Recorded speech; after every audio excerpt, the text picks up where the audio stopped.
No ápice da jornada terrena de Jesus, encontramos um momento único e divinamente revelador, conhecido como o Monte da Transfiguração. Este episódio, registrado nos evangelhos de Mateus, Marcos e Lucas, transporta-nos para um momento celestial de profunda significância. Ao subir o monte, Jesus levou consigo 3 dos seus discípulos mais próximos, Pedro, Tiago e João.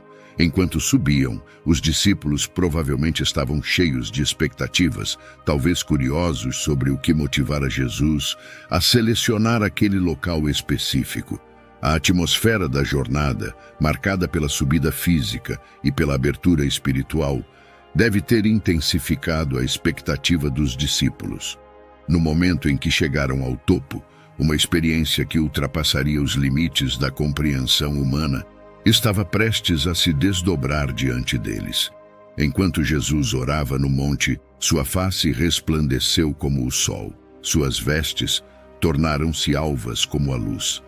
A transfiguração de Jesus foi uma visão deslumbrante e, sem dúvida, desconcertante. Moisés e Elias, representando a lei e os profetas, apareceram e falaram com Jesus, consolidando a continuidade divina e cumprimento das Escrituras. O espanto dos discípulos diante dessa visão não pode ser exagerado. A surpresa e o temor se misturaram, revelando a natureza sobrenatural do evento. Este fenômeno celestial não apenas revelou a glória divina de Cristo, mas também testificou da sua íntima ligação com Moisés e Elias, representando a lei e os profetas. Pedro, muitas vezes conhecido por suas respostas impetuosas, não conseguiu conter sua emoção diante da visão deslumbrante no Monte da Transfiguração. Ao testemunhar a gloriosa transformação de Jesus, a presença de Moisés e Elias e a voz celestial, sua resposta foi imediata. Senhor, bom é estarmos aqui. Se queres, farei aqui 3 tendas, uma para ti, outra para Moisés e outra para Elias. Mateus capítulo 17, versículo 14. Sua proposta de construir abrigos para Jesus, Moisés e Elias é um reflexo do impacto avassalador que o espetáculo celestial teve sobre ele. A proposta de Pedro revela um desejo humano compreensível de prolongar e preservar momentos de experiência divina. As tendas propostas por Pedro simbolizam não apenas a vontade de proporcionar conforto físico, mas também expressam a tentativa de guardar e manter a grandiosidade daquele momento. Sua sugestão reflete a busca por estabilidade e familiaridade diante do inexplicável e do celestial. No entanto, a importância da proposta de Pedro vai além de uma simples reação impulsiva. Jesus não responde, rejeitando o desejo de Pedro de construir tendas, mas a narrativa destaca que, enquanto Pedro ainda falava, uma nuvem luminosa os envolveu e a voz do Pai foi ouvida. Este é o meu Filho amado, em quem me agrado. Ouçam-no. Essa resposta reafirma a singularidade e supremacia de Jesus. Essa intervenção divina aponta para o fato de que a verdadeira compreensão da divindade de Jesus vai além das estruturas humanas ou tentativas de confiná-la. Existem várias mensagens e simbolismos que podemos decifrar desse momento magnífico. Se você se interessa por esse tipo de conteúdo, considere se inscrever no canal e clicar no botão de like para nos ajudar a continuarmos com esse trabalho. E vamos para o vídeo. A importância do Monte da Transfiguração no Novo Testamento é multifacetada. Primeiramente, ele serve como uma confirmação divina da identidade e missão de Jesus, preparando os discípulos para os desafios vindouros. O simbolismo na radiância de seu rosto e nas vestes brancas é mais do que uma simples descrição física, mergulhando nas camadas mais profundas da teologia e da revelação espiritual. O brilho divino que emanava do rosto de Jesus simboliza a manifestação da glória de Deus. Na tradição bíblica, o rosto de Deus é muitas vezes associado à sua presença e favor. O resplendor luminoso de Jesus reflete não apenas sua própria divindade, mas também a aprovação celestial sobre sua missão redentora na terra. Esse brilho é uma representação da luz que dissipa as trevas espirituais, indicando a chegada da verdade e da revelação divina. As vestes brancas de Jesus, durante a transfiguração, também têm um significado profundo. No contexto bíblico, o branco é frequentemente associado à pureza, santidade e justiça. As vestes resplandecentes representam a pureza imaculada de Jesus, isento de pecado e perfeito em sua natureza divina. Essa pureza é central para sua capacidade redentora, destacando-o como o Cordeiro de Deus, sem mácula, que tira o pecado do mundo. Além disso, as vestes brancas apontam para a promessa da ressurreição e da vida eterna. Ao se apresentar com roupas alvas, Jesus demonstra sua vitória sobre a morte, simbolizando a transformação espiritual que ele traz aos que creem nele. As vestes brancas, portanto, carregam uma mensagem de esperança e renovação, sinalizando a inauguração de uma nova era de redenção. A voz da nuvem proclamando Jesus como o Filho amado durante a transfiguração é uma declaração divina semelhante ao ocorrido no batismo de Jesus. Essa conexão entre os dois eventos enfatizam a continuidade e confirmação da identidade e missão de Cristo. A declaração "Este é o meu Filho amado em quem me comprazo", a ele ouvi na transfiguração, ecoando as palavras do batismo, tem várias implicações teológicas. Primeiramente, reforça a filiação divina de Jesus, indicando sua relação única e especial com Deus como Filho eterno. Essa afirmação enfatiza a divindade de Jesus e também destaca o amor e a aceitação incondicional do Pai para com ele. A conexão entre a transfiguração e o batismo de Jesus é crucial para a compreensão da sua obra redentora. No batismo, Jesus foi identificado como o Filho amado de Deus antes de iniciar seu ministério público. Na transfiguração, essa identidade é reafirmada de maneira poderosa diante dos discípulos. Ambos os eventos marcam momentos-chave na revelação da divindade de Jesus e na confirmação da sua missão como Salvador e Messias. Além do que, a ordem divina de "a ele ouvi" destaca a autoridade única de Jesus. Ele é o profeta prometido, o Filho ungido que merece nossa total atenção e obediência. Essa voz celeste, presente tanto no batismo quanto na transfiguração, serve como um selo divino sobre a vida e a obra de Jesus, solidificando sua posição única na história da redenção. A nuvem que envolveu o monte durante a transfiguração carrega uma rica simbologia na tradição bíblica. Nuvens frequentemente representam a presença divina e a revelação de Deus. Assim, a voz que emana dessa nuvem carrega um peso significativo, autenticando e dando testemunho da missão messiânica de Jesus. Além disso, a aparição de Moisés e Elias durante a transfiguração demonstra a continuidade e cumprimento das Escrituras antigas na pessoa de Jesus Cristo. Moisés e Elias, duas figuras proeminentes do Antigo Testamento, desempenharam papéis fundamentais na história do povo de Israel, cada um contribuindo de maneiras distintas para a revelação divina. Compreender o contexto histórico de Moisés e Elias é essencial para entendermos o significado de sua presença durante a transfiguração. Moisés, conhecido como o grande legislador, foi chamado por Deus para liderar os israelitas para fora da escravidão no Egito. Ele recebeu as tábuas da lei no Monte Sinai, estabelecendo as bases da lei e da ordem para o povo escolhido. Moisés simboliza a revelação divina e a condução providencial de Deus em momentos cruciais da história de Israel. Por outro lado, Elias é celebrado como um profeta poderoso, destacando-se especialmente em seu confronto com os profetas de Baal no Monte Carmelo. Sua fidelidade a Deus e seu papel como mensageiro divino o tornaram uma figura influente no contexto profético do Antigo Testamento.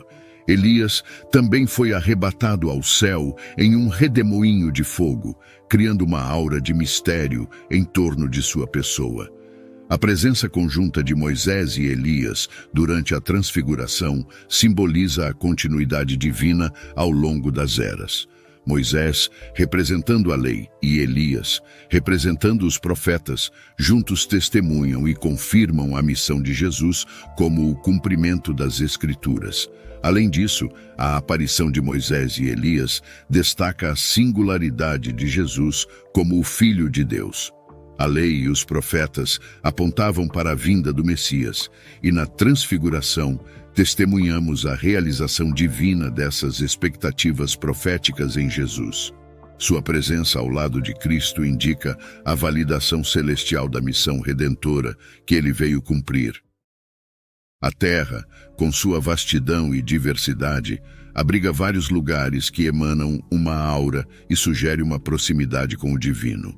Entre esses lugares encontra-se o Monte da Transfiguração, uma elevação de terra que, segundo os relatos bíblicos, serviu como palco para um evento de extrema importância. Aqui encontramos outra intrigante curiosidade. Os montes desempenham um papel significativo em várias narrativas bíblicas, muitas vezes servindo como cenários de encontros divinos e momentos sagrados. Um exemplo notável é o Monte Sinai, onde Moisés recebeu as tábuas da lei. Foi lá que Moisés subiu para se encontrar com Deus e receber as leis e orientações divinas. Outro exemplo notável é o Monte Carmelo, onde Elias confrontou os profetas de Baal, demonstrando o poder divino e chamando o povo de volta a Deus.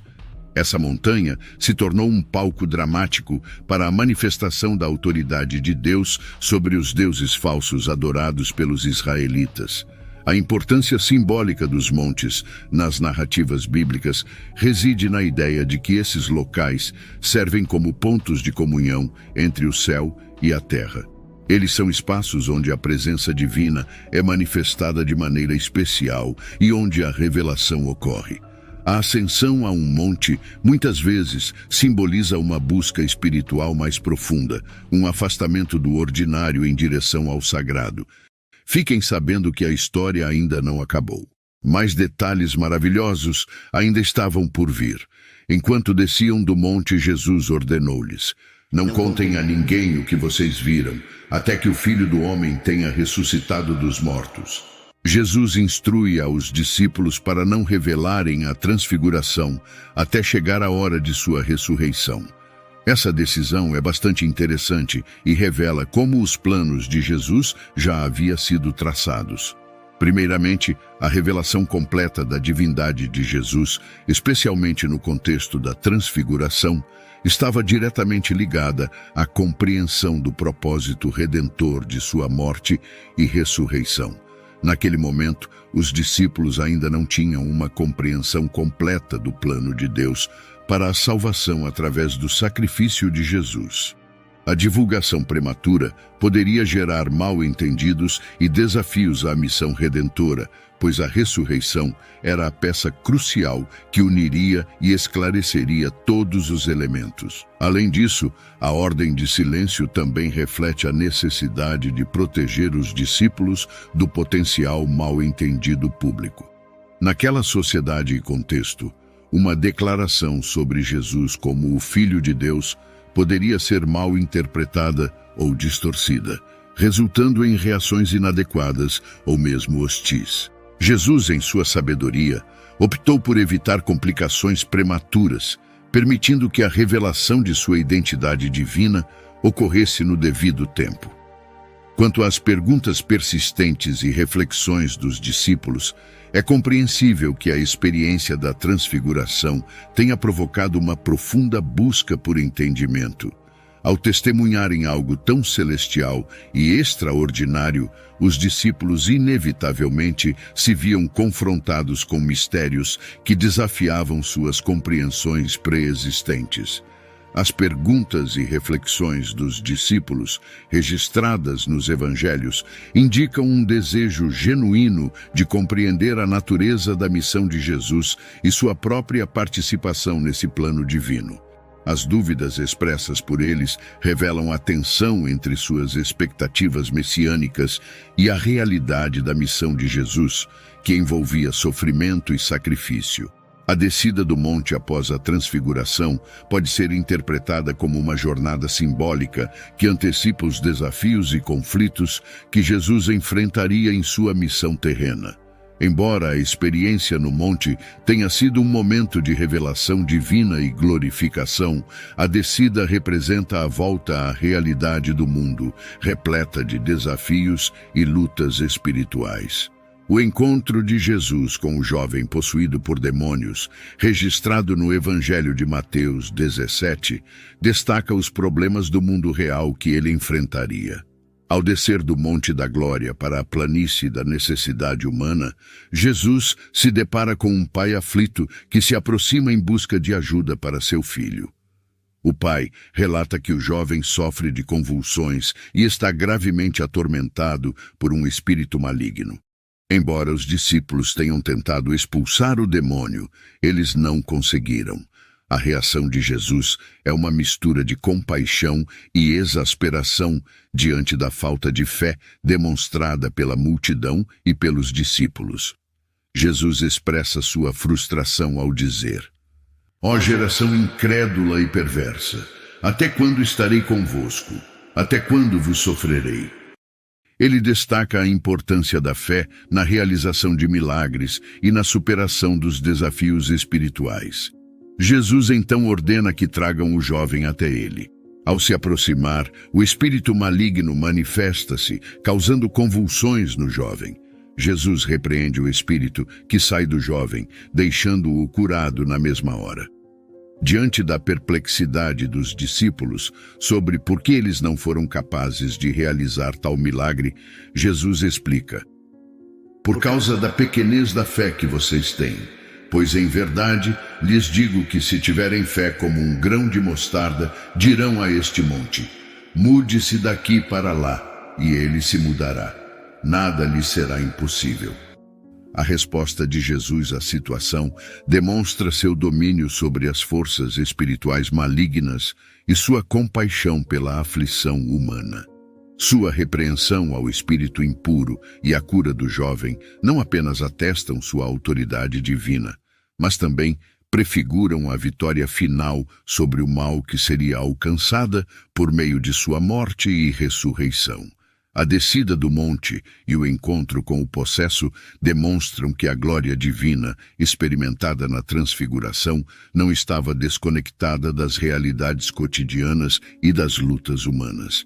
Ao enfrentar e superar esses desafios, Jesus evidencia sua compaixão, autoridade divina e sua capacidade de redimir e restaurar mesmo nos momentos mais sombrios. Após a transfiguração, observamos uma mudança marcante na comunicação de Jesus, que passa a falar abertamente sobre seu sofrimento iminente, morte e ressurreição. Essa transformação na mensagem de Jesus tem um significado crucial para sua missão redentora e para a compreensão dos discípulos sobre o verdadeiro propósito de sua vinda.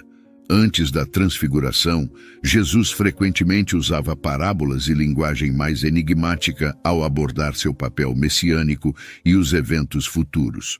No entanto, após a experiência no monte, ele começa a comunicar de maneira mais direta e explícita sobre o sofrimento que estava prestes a enfrentar em Jerusalém. Essa mudança na comunicação de Jesus reflete a crescente clareza e urgência de sua missão redentora. Ele sabia que o tempo estava se esgotando e era essencial que seus discípulos entendessem a natureza sacrificial de sua morte e a vitória subsequente através da ressurreição. Ao falar abertamente sobre seu sofrimento iminente, Jesus preparou os discípulos para os eventos que viriam e consolidou a base teológica para a compreensão do significado redentor de sua morte. Um exemplo notável dessa mudança ocorre em Mateus capítulo 16, versículo 21, imediatamente após a transfiguração, onde Jesus começa a ensinar aos discípulos sobre sua paixão futura.